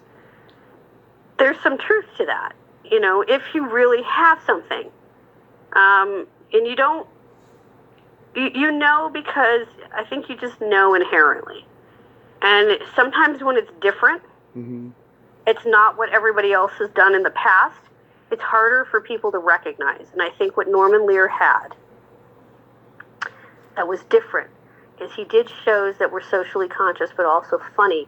He was willing to have the hard conversations within his shows. And it took till, I think, the 60s and the early 70s, you know, the late 60s and early 70s, for people to catch up to that, because society wasn't ready for it. So Norman wasn't wrong. It's just that he was early. Yeah. And sometimes you're early, you know, and society has to catch up with you. So I always encourage people who are talented to keep at it, you know, and give yourself a chance and diversify a little bit. Find sometimes a different, you know, pathway in. Because once you're in the door, it's a lot easier to maneuver within, you know, but getting in the door is the hardest part. And, you know, for me, I ended up taking a big break from my career to take care of my father. Yeah. Which, you know, hurt my career, but I don't regret it, because I would take care of my father again if he were back. And it was a hard time, but now I've had to come back. And because I know a lot of people, I have a lot of access, but they're still waiting to see if I can do anything with it. And that's how the business is. You have to prove yourself. And by selling this doc, I don't have an agent. I will have wrote, directed, produced, financed, and sold a movie all by myself. And there's some power in that. You know, there's like, I did this myself. And not to a small group of people, but to a major studio. Right. So, you know, that makes you, and I'm not afraid to, I put up my own money and I risked it, and it's been hard, but I'm not afraid. And I'm not going to fail, because no is not something I understand. Failure is not an option. And if you operate that way, you will succeed. I know someone who hated me once said to my face that my name was Mr. Won't Take No for an Answer. I'm like, fuck yeah, I am, dude. I mean, I don't see you fucking doing anything. You know, I've always been that guy. You know, I mean, with all the interviews that I've done, you know, I mean, occasionally there'll be an instance where I have to fucking say no because this person thinks I'm harassing them, or you know, I have to you know, accept that they said no because they think I'm harassing them. But other than that, you know, I'm just persistent. You know, I give them more information, and then it wins in my favor. Well, and also, you know, sometimes you're not really saying no when you back away from something. You're just saying this isn't the right time. Right. It'll come back around, you know, when the moment's right. And you just have to kind of give people that grace and that space, and to realize that, like, they have to come to the conclusion that, you know, who you are and what you're capable of, or how it's good for them. Right. In their own time and space. And when you also allow that, because, like I said, nothing's a straight line. It really makes a difference. And I have learned, if this isn't working, then let's try that, and just keep at it. And eventually it all comes back around, because, you know, talent and good things, you know, they end up shining, and good people. I think cream rises to the top. It does, in all aspects of life. And I really do believe in karma, you know. If I may not see how it affects someone else when somebody's done something terrible and they deserve bad karma, but I don't need to see it. I just need to trust in the fact that, you know, they will get what's coming to them. So that's why I try to operate as a good person as best as I can. And there were some people who will probably tell you that, you know, that that's not true, but that's because those are people that crossed my path in a way that don't deserve my benevolence or my grace because they behaved in a terrible, terrible manner. And, and they're entitled to their opinion. Like they say, opinions are like assholes. Everyone's got one. And my father used to say, and some are shittier than others. Yeah, they all stink. That's right. So, it's everyone's got one, but I really do try to be a decent human being, and sometimes I know I don't. I'm human, so I sometimes fail, but when I do, I try to make amends and make things right whenever I can, whenever it's possible. But there's just sometimes you can't. There's just it's alchemy. There's some people that you're just never going to get along with, Right. and you also have to accept that too. Right. And life movies are like life. They're a reflection of life, and I think that's why we like them so much, movies and television. Absolutely. They're a reflection of life. And I'm very grateful to be part of this business and to be making things that people like and to be, continuing my father's legacy. And I'm always grateful to be on your show, on Greg's show. I'm always happy to promote what I'm doing and talk about movies. And also, you guys are good guys. You're trying to, we have to be respectful to the fans. Right. Because they make us. And so I'm extremely grateful and thankful that you invited me on your show for a third time. Thank you. Yes. Do I get like a jacket on the fifth time like SNL? There are so many people I've talked to that have been on 5-6 times. Maybe I should start having those. You should make a t-shirt. Yeah. Yeah, some people some people 8 times in some cases. But yeah, I should have the 5-Timers Club jacket. Yeah, you should have like a 5-Timers Club t-shirt or something. Like, Splat from the Past t-shirt. I should. Andria, I love you. Thank you for nerding out with me today. And keep pushing My Father Moves Mountains because it fucking needs to be seen. It is that good. Thank you. I will. And I will let you know as soon as I have distribution and where it's going to be seen. It's going to happen. Awesome. You have a great day. Be safe. You too, and take care of yourself. Thank you. Bye-bye. Bye. Well, there you have it. Andria Litto, ain't she a sweetheart? Oh my God, she's so passionate. I love her. She's so real and awesome. That was a great 2-hour conversation. I friggin' loved it, and I love her. And keep an eye out for My Father Moves Mountains. It's the best documentary you'll ever see. It's that good and that wonderful.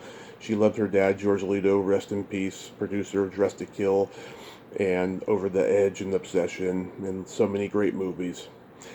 Well, until next time, this is Tommy Throwback Kovac saying there's no shame in living in the past because the present sucks. Later, dudes!